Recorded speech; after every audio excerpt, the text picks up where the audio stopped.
I thought you might like to see me make the apple snow, which is on page 183 from my new book, Eat Well to Age Well. It's such a simple recipe.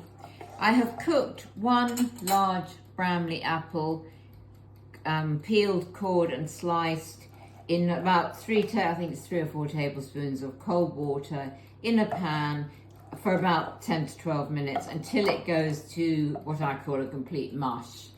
Now you can, if you're just doing this for the family, you can simply beat this quite well with a wooden spoon and it will go into a pretty good puree. Because I just want this a little bit finer, I'm going to put it into a jug and blitz it with my good old stick blender.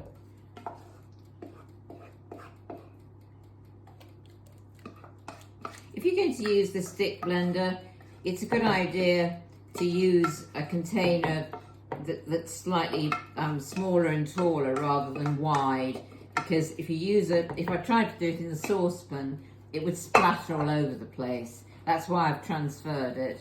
I know it's a bit more washing up, but it saves getting me covered. And we're going to simply pulse it.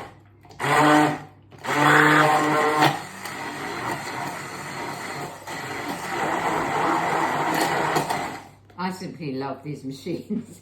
You can get out your food processor, but who wants the bother of washing that up when you can use your hand stick blender and just shove this under the hot tap. Transfer the apple and you can see what a lovely puree we've got.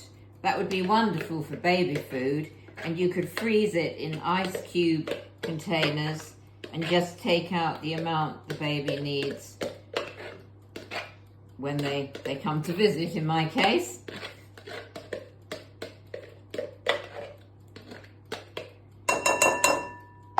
So now we're basically going to make a meringue. I have 1 large egg white in a fairly large mixing bowl. You need a large mixing bowl to make a meringue so that you've got plenty of surface air to trap in the meringue. Just use a handheld mixer and we'll mix this until it's very stiff. I'm going to add to 1 egg 25 grams, 1 ounce of caster sugar. And if you've got golden caster sugar, so much the better. You really do need to whip the egg whites until they are cloud-like and quite firm. And you need a scrupulously clean bowl with no trace of egg yolk to do this, or they won't whip.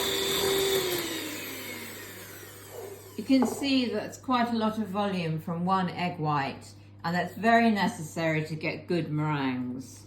So now we're going to gradually add the caster sugar. I'm going to use a teaspoon for this.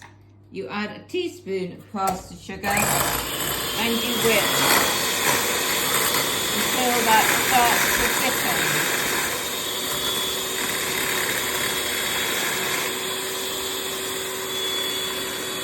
Then continue to add a teaspoon of caster sugar at a time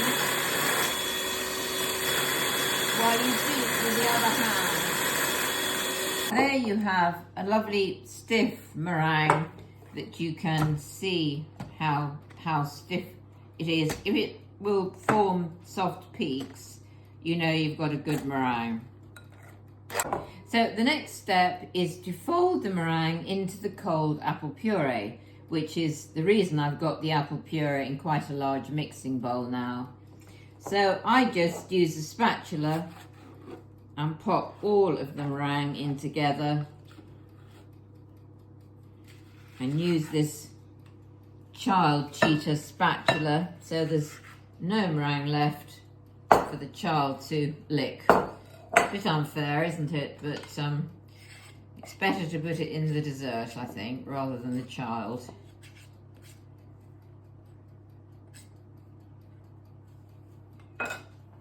And now we just use a tablespoon and a cut and fold action don't knock the air that you've just spent ages beating in out.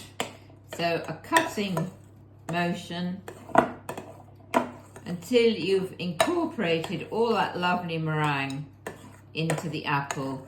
I think you can now begin to see why the dessert is called apple snow.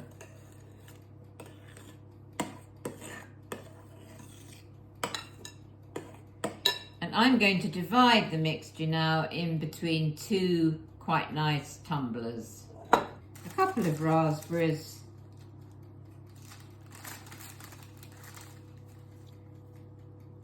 And I've just got a bit of Chinese basil, which is quite pretty, so that can go on as well. And there we have delicious apple snow made quite quickly. A great dessert for the family. If there's more than two of you, by all means double the recipe.